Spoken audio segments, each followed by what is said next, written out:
আসসালামু আলাইকুম।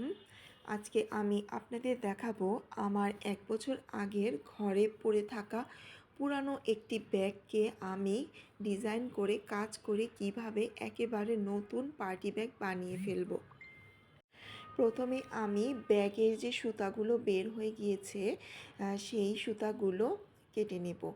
এই ব্যাগটা আমি কিনেছিলাম ১৫০ টাকা কি ১৮০ টাকা দিয়ে, আর এখানে আমি পুঁতিপাতি কিনেছি ৩০০ টাকার। সবগুলো পুঁতিপাতি লাগবে না, জাস্ট কিছুটা লাগবে। আর এখানে আমি আঠা নিয়ে নিয়েছি 06000 যে আঠাটা আছে সবচেয়ে ভালো আঠা, সেই আঠা নিয়ে নিয়েছি। আরও একটা আঠা আছে, সেটার প্রাইস 30 টাকা, আর এটা নিয়েছিল 70 টাকা। তো এই আঠাটা ভালো, তাই এই আঠা দিয়ে আমি পুরো ব্যাগটা ডিজাইন করব। এই আঠা দিয়ে কোনো পুঁতিপাতি লাগালে সেটা সহজে পড়ে যায় না বা খুলে যায় না। তো আমি প্রথমেই 3 পাথরের মানে 3টা পাথর অ্যাডজাস্ট করা একসাথে সেরকম 3 পাথর দিয়ে ব্যাগের যে বর্ডার লাইনগুলো এমব্রয়ডারি করা আছে সেই বর্ডার লাইনগুলো খালি জায়গাগুলো সারিবদ্ধভাবে পাথর লাগিয়ে নিচ্ছি। সিরিয়াল মতো করে একটার পর একটা লাগিয়ে নিচ্ছি। আর এটা লাগানোর জন্যই ব্যাগটা একটু বেশি সুন্দর লাগবে, বেশি গ্লেজ দিবে। এই পাথরগুলো অনেক গ্লেজি। প্রতিটা বর্ডার লাইনে আমি লাগিয়ে নিচ্ছি। আর এই ব্যাগটা পুরো কমপ্লিট হওয়ার পর এত সুন্দর হয়েছে, মানে ১৮০ টাকার দামের ব্যাগ, ১৮০ টাকা কি ১৫০ টাকা দিয়ে কিনেছি এরকমই হবে, লক্ষ্মীবাজার থেকে কিনেছি। রাস্তার পাশে যে ভ্যানের মধ্যে যে ব্যাগগুলো বিক্রি করা হয় সেখান থেকে আমি এই ব্যাগটা কিনেছিলাম রাফ ইউজ করার জন্য। তো সেই ব্যাগটা আর হচ্ছে ৩০০ টাকার পাতি, সম্ভবত ১০০ কি ১৫০ টাকার মতো পাতি লেগেছে। সব কিছু মিলিয়ে আমার খরচ পড়েছে ২৫০ থেকে ৩০০ টাকা। কিন্তু ব্যাগটা যখন পুরো কমপ্লিট হয়ে গিয়েছে তখন ব্যাগের দাম হয়ে গিয়েছিল ১৫০০ থেকে ২০০০ টাকার দামের ব্যাগ। আপনারাও চাইলে এরকম ঘরে পড়ে থাকা পুরানো ব্যাগ আমার মতো করে ডিজাইন করে একেবারে নতুন করে নিতে পারেন। তো আমার সবগুলো বর্ডার লাইনগুলো পাথর বসানো হয়ে গিয়েছে। এখন আমি মাঝখানে যে ডলার বসানো আছে সেই ডলারগুলো নষ্ট হয়ে গিয়েছে, সেগুলো খুলে আমি মাঝখানে কাঁচ বসিয়ে নেব। গোল গোল যে আয়না, কাচের আয়না, সেগুলো বসিয়ে নেব। এই কাজগুলো বসানোর পরে ব্যাগটা আরও সুন্দর, আরও স্ট্যান্ডার্ড দেখাচ্ছে। ব্যাগের লুকটাই চেঞ্জ হয়ে গিয়েছে এই আয়নাগুলো বসানোর পরে। আমি এখানে ব্যাগটিতে আমার নিজের মতো করেই ডিজাইন করে নিচ্ছি। খালি জায়গাগুলো আমার নিজের পছন্দ মতো ম্যাচিং করে করে আমি আয়না, পাথর, কোন্দল, স্টোন এগুলি বসিয়ে নিচ্ছি। যেখানে যেই জিনিসটা আমার কাছে মনে হচ্ছে মানাবে, যেই জিনিসটা ফুটে উঠবে, সেখানে সেই জিনিসটাই আমি বসিয়ে নিচ্ছি আঠা দিয়ে।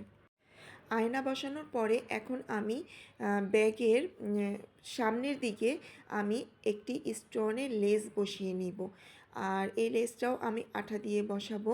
আর এই লেসটা বসানোর পরে যে ব্যাগের যে বর্ডার লাইনটা আছে সামনের সাইডে, সেটা অনেক সুন্দর লাগবে, ব্যাগটা আরও ফুটে উঠবে, আরও মানে সুন্দর একটা পার্টি লুক দিবে এই লেসটা লাগানোর জন্য।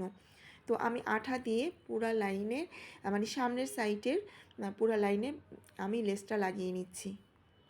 লেসটা লাগানো হয়ে গিয়েছে, একটু শুকিয়ে নিব। একটু শুকানোর পরে তারপর আবার কাজ শুরু করব ব্যাগের অন্য জায়গায় পাথর বসানো।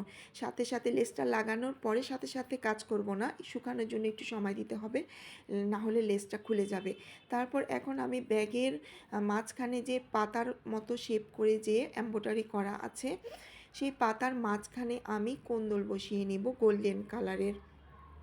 এখানে আমি ম্যাজেন্টা কালারের কোন্দল বসাতে চেয়েছিলাম, কিন্তু সেই কালারের কোন্দলটা আমি পাইনি দোকানে। তো আমি গোল্ডেনটাই বসিয়ে নিয়েছি। আর গোল্ডেনটা দেওয়ার পরেও ভালো লেগেছে, খারাপ লাগেনি। গোল্ডেন কালার যে কোনো কিছুতেই ফুটে ওঠে। যেহেতু ব্ল্যাকের উপরে ব্যাগটা, এর জন্য গোল্ডেন কালারও সুন্দর লাগছিল। তো আমি একটা একটা করে সবগুলো পাতার ভিতরে কোন্দলগুলো লাগিয়ে নিয়েছি। আর কোন্দলগুলো লাগানোর পরে তো দেখতে পাচ্ছেন ব্যাগটা আরও সুন্দর লাগছে। মানে স্টেপ বাই স্টেপ যখন আমি কাজ করছি একটু একটু করে ব্যাগটা সুন্দর লাগছে, একটু একটু করে ব্যাগটা ফুটে উঠতেছে। আর ব্যাগটা তো আমার কাছে এখন এত পছন্দ হয়েছে ব্যাগটা কমপ্লিট হওয়ার পরে। তো এখন আমি মাঝখানে যে আরও পাতার মতো এমব্রয়ডারি করা আছে সেটার মাঝখানে আমি লাল রঙের স্টোন দিয়ে ভরাট করে নিচ্ছি। এখানে আমি 3টি করে স্টোন বসিয়ে নিচ্ছি প্রতিটা পাতার ভিতরে। ভিডিওর মাঝখানে কিছু কথা বলে নেই, ইদানিং দেখতেছি যে আমার সেলাইয়ের ভিডিও দেখে কিছু মানুষ আমার ভিডিওতে এসে আজে বাজে কমেন্ট করেন এবং হাসাহাসি করেন। তো আমার অনেক আফসোস লাগে, যারা এই কাজটা করছেন তারা আমার খুব কাছের মানুষ, আপন মানুষ। তাদেরকে বলবো, আপনারা কি জানেন এই হাতের কাজ করেই কোনো এক সময় আমার বাচ্চার দুধের পয়সা আমি জুগিয়েছিলাম। এই হাতের কাজ করেই এক সময় সংসারের বাজারে খরচ আমি জোগাতাম। আপনারা জানেন, জেনে শুনেও তারপর আপনারা আমার এই কাজ নিয়ে হাসাহাসি করেন। যাই হোক, আজকে আমাকে নিয়ে হাসাহাসি করেন, কালকে আপনাদেরকে নিয়ে কেউ হাসাহাসি করবে, এটাই নিয়ম। লাল পাথরগুলো বসানো শেষ হয়ে গিয়েছে। এখন আমি যে লতা পাতার যে ডিজাইনগুলো আছে ব্যাগের মাঝখানে, সেখানে আমি আবার গোল্ডেন কালারের কোন্দল দিয়ে পাতার শেপ মতো করে বসিয়ে নিচ্ছি, ডিজাইনটা আরও সুন্দরভাবে ফুটিয়ে তোলার জন্য।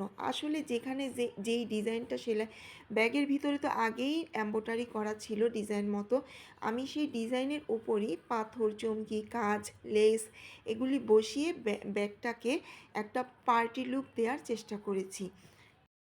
আর আমার চেষ্টা আলহামদুলিল্লাহ সফল হয়েছে। ব্যাগটা আসলেই একেবারে খুব সুন্দর একটি পার্টি লুক দিয়েছে, খুব সুন্দর একটা পার্টি ব্যাগ হয়ে গিয়েছে। আসলে শখের তোলা 80 টাকা, শখ হলো তাই শখের বশে ব্যাগটা ডিজাইন করলাম। আর যেহেতু আমার হাতের কাজের নেশা অনেক আগে থেকেই, আমি যখনই অবসর থাকি যে কোনো কিছু টুকিটাকি হাতের কাজ সবসময় আমি করে থাকি। এখন আমি ডিজাইন করার ফাঁকে ফাঁকে যে জায়গাগুলো, খালি জায়গাগুলো ছিল, সেই জায়গাগুলোতে গোল্ডেন কালারের ছোট ছোট স্টোন বসিয়ে নিচ্ছি।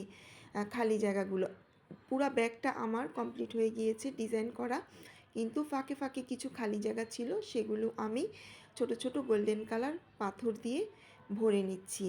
এটার কারণে ব্যাগটা আরও সুন্দর লাগবে, আরও গর্জিয়াস লাগবে। এরকমই রাখতে পারতাম সিম্পলের ভিতরে, কিন্তু আমি যেহেতু একটু গর্জিয়াস করতে চাচ্ছি, তাই আমি কোনো জায়গা খালি রাখছি না, সব জায়গায় স্টোন পাথর আমার মনের মতো করে ডিজাইন করে বসিয়ে নিচ্ছি। আমার এই ব্যাগের ডিজাইনটা আপনাদের কাছে কেমন লাগলো? আশা করি ভালো লেগেছে সবার কাছে। যদি ভালো লেগে থাকে লাইক, কমেন্ট, শেয়ার করবেন। আপনাদের ভালো লাগার জন্যই আমার এই ভিডিওটা কষ্ট করে তৈরি করা। আমার ব্যাগ একেবারে ফুল কমপ্লিট হয়ে গিয়েছে, আর দেখতে পাচ্ছেন কতটা সুন্দর হচ্ছে। আসলে ভিডিওতে না বোঝা যাচ্ছে না যে কতটা সুন্দর লাগছে ব্যাগটা, বাস্তবে কিন্তু অনেক অনেক সুন্দর হয়েছে ব্যাগটা, অনেক সুন্দর হয়েছে। তো সবাই ভালো থাকবেন। আজকের জন্য এখানেই ভিডিওটি শেষ করছি। চলে আসবো আবার নতুন কোনো সুন্দর কোনো ভিডিও নিয়ে। আল্লাহ হাফেজ।